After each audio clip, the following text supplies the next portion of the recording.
Welcome, everybody, to another episode of DWP Digital's podcast. My name is Stuart, and today we're talking about the role and importance data plays across our services. And don't forget, if you're interested in technology and the types of things we do, hit the subscribe button now so you don't miss an episode. Let's get started. Gemma and Olga, would you like to introduce yourselves? I'm Gemma Elsworth. I'm Head of Digital Performance Analytics for DWP. I've been working in DWP for the last 2.5 years over a couple of different roles. So I'm still relatively new to civil service life. Before that, I was in the private sector. I've worked in the travel industry, the retail industry, and the finance industry. So I've got quite a breadth of experience across a lot of different industries. But my specialisms are in web analytics and experimentation, A/B testing, and conversion rate optimization. My name is Olga Boynton. I am Hub Lead of Data Science Ops and Analytics. I have a background in control and systems engineering modeling and relatively long early career in academia as a postdoc. The common thread throughout my career has been data modeling of complex systems, simple solutions to complicated problems, and a relentless curiosity. I'm relatively new to DWP, 2 years last week, in fact. Moving to civil service has been a huge change for me, from a niche scientific research area with broad industrial applications to a department supporting over 20 million people.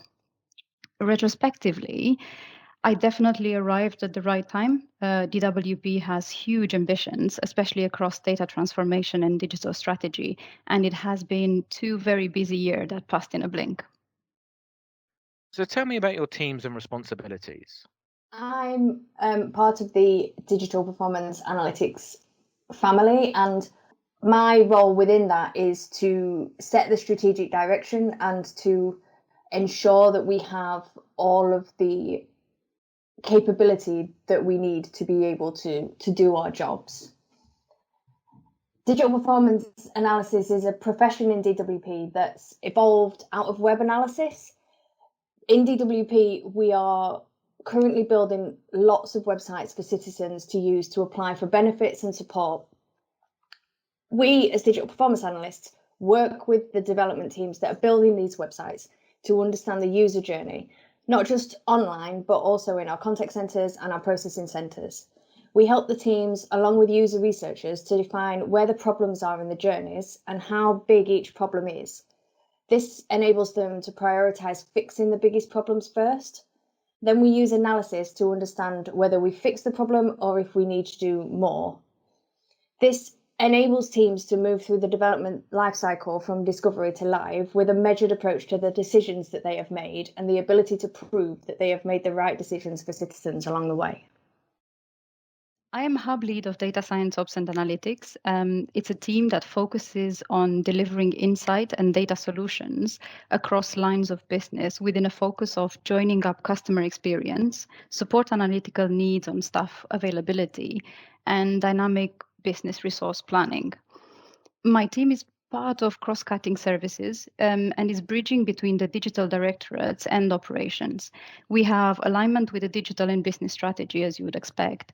And since the data is core to our business function, we are very loud advocates of the data strategy. Can you tell us about our approach and strategy behind why we need to collect data and why it's important for us to do so? Obviously, we need to collect some data in order to be able to process claims. And we don't want to ask more questions than is necessary in order for a citizen to be able to make a claim.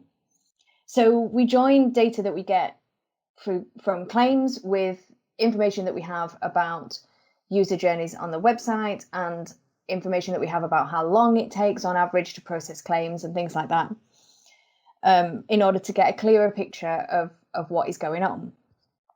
It's important to use data in DWP to ensure that we are making the claim process as efficient as possible for citizens. In the end, what we want to do is get the right money to the right person at the right time. We also need to ensure that we have the right staffing levels to be able to cope with demand, and we need to be able to use data to monitor for any fraud or error in our systems and to mitigate against any of those kinds of risks. The use of data is critical to DWP's ability to understand the issues that the UK is currently facing and to ensure that we are delivering an appropriate and effective response.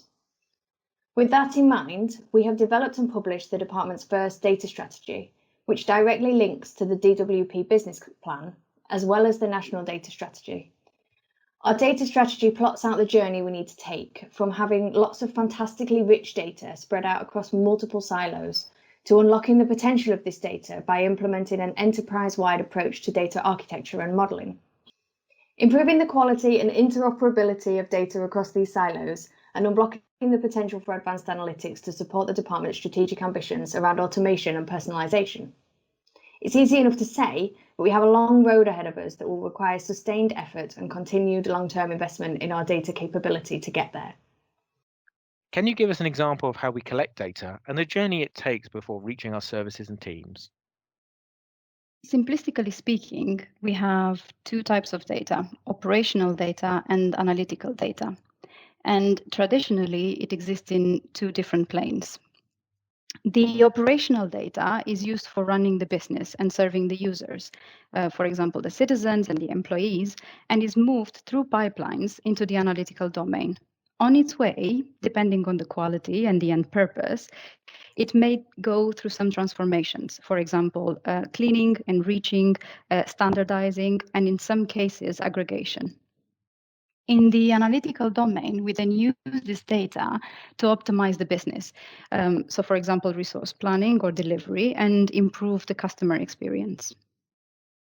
In the performance analytics space, we collect data about journeys that our users make on our websites. We do this with consent and in line with the new legislation from PECR, the Privacy of Electronic Communications regulations, and GDPR, the General Data Protection Regulations. What this does is it allows us to see how our citizens are moving through the websites and identify any problems that they might be having or any pages that might be causing people to leave. And with this, we can talk to our user researchers and our content designers to understand whether we can make that better for citizens, whether we can make the process easier for them to complete, and where the biggest problematic places are and where teams need to focus when they're making changes. So once the data reaches our services and teams, how do we go about using it, and how is it used to inform our approach? As a department, we have a strong culture in policy design and official statistics, which uses aggregated data to understand our customers and forecast the department's requirements for resources. The main data solution for the traditional analytics is the enterprise data warehouse, and it is for good reasons, an easy integration across other data silos and a speedy data access. But as we went more digital and moved more of our services online, and with the change in the business model for the welfare services, so for example, like universal credit, the volume of data has changed significantly. And so did our appetite to use rawer and bigger data. We needed something bigger, and we implemented in parallel to the enterprise data warehouse a data lake approach.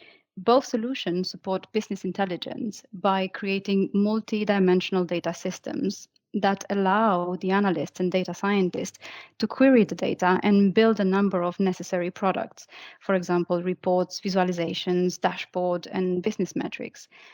This comes with its own challenges, and many big organizations experience this. The challenges come from the necessary wrappers around the data, like governance, so security and permissions, storage, and scaling the access to data, but also cost. Now we have a better understanding of how we use and collect data. Can you give me some examples of how it's used to improve a service? Traditionally, if you needed to make a claim or interact with DWP, you would have to go into a job centre or speak to somebody on the phone. There's been a belief that citizens know what they need when they arrive at DWP, so we expect that they're going to know the names of the different benefits they can receive and know the process for applying them and know whether they're eligible for them or not. And this isn't always true. We need to stop expecting citizens to know what they need before we can explain it to them. We're working closely with teams to bring some of these processes online for citizens who want to interact with us that way. It's opening up opportunities for us to change some of those processes and ask some questions more simply. My team work really closely with the development teams designing the web-based benefit claim form sites and support sites. We use analysis to identify where citizens might be struggling with these forms and to help to prioritise the changes that need to be made. An example of this is in the child maintenance space. We've created a service that allows separated parents to apply for support in claiming child maintenance. When this application was made over the phone, it was a long conversation with lots of questions. Once we'd created the online application form, we could identify where changes needed to be made. This form would ask a series of questions about what the regular childcare arrangements were for each child in turn. Our analysis showed that 75% of families had the same childcare arrangement for each child. We added a step in the process that asked if the child arrangement for the second child was the same as the first. This meant if the parent said yes, they could skip all of the rest of the questions for that child. We analysed the behaviour in this section both before and after we made the change, and we saw the time it took for parents to complete this part of the form had reduced significantly. This is an example of one small change that we've made in supporting our development teams. We're supporting teams making changes like this every day on every online benefit, and each small change can add up to a really big difference for citizens who are having to do something that usually they don't really want to be spending their time doing. You obviously have lots of experience interpreting and dealing with data across DWP Digital. What advice or tips would you give others working in the data industry?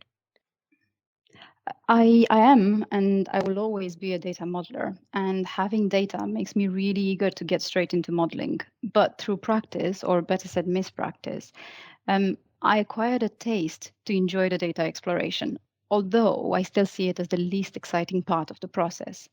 So the most obvious ones to me are related to the early stage of the data exploration because that is the foundation of your work, and small mistakes or assumptions will propagate and reverberate and then can amplify actually throughout the project. So to name only a few, the first is around documenting and researching the limitations of the data. So to fully understand the purpose and the method of data collection, understanding if the data is pertinent and suitable to the process you're modeling, and if the process that drives the data is consistent.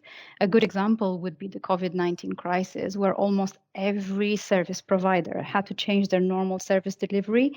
And this is 1 year worth of data with discrete incremental changes that will transpire through it. The next one would be probably data smoothing and cleaning. And this is a pretty big one for me, especially if we talk about data modeling. The majority of the systems we try to model will be non-linear. And while I understand that linearity is intuitive and drives actionable results, I'm careful with it, especially when the data relates to people and complicated business processes, because life is not neat and most likely not linear. The last one is consider if the data sample is representative. This is especially pertinent for interpreting results and the purpose of your data investigation. Context matters. There are here two main aspects to consider, the evident technical aspects, so is it really statistically representative, but also the ethical considerations. And working for DWP and working with such dynamical data and such diverse data, it is very important to take these things into consideration. I think it always paid off spending a bit of time with the data. Just look at it and browse it, understand the context. I normally look for irregularities and document it if they are measured or if there are processing blips. If they are noise or an important part of the process that just looks a bit off or a bit different, and if it is or not pertinent to my investigation. It is an important part, but also this becomes part of the story I need to tell the stakeholders, because very rarely a bar chart will be powerful enough to deliver the full image. One of the biggest mistakes that we see as a team is a product that's been developed without considering how we will measure whether it's working or not. Data implementation is often left until later because it's not a tangible need at the beginning of the process. Until something goes live and people ask, so how's it going? And no one's able to answer the question because we haven't collected any data. The outcome of this is often retrofitted analytics or putting Google Analytics on at the end and using lots of proxy measures to stand in for real data.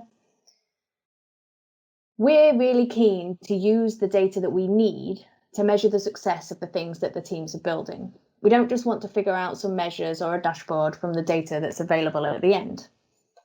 It's not always possible to do this. Some projects are too far into the build process, but by thinking about how we'll measure the work from the very beginning, we have a much higher chance of collecting the right sort of data.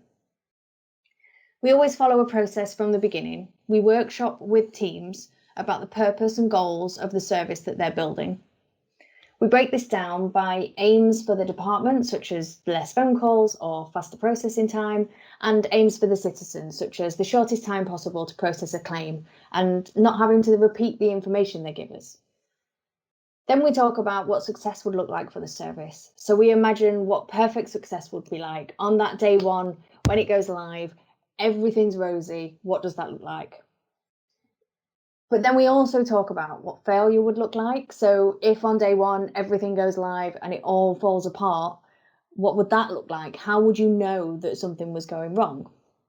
And sometimes failure just isn't just the inverse of success. And sometimes that can be easier to measure. So you can measure what you don't want to happen as well as what you do want to happen.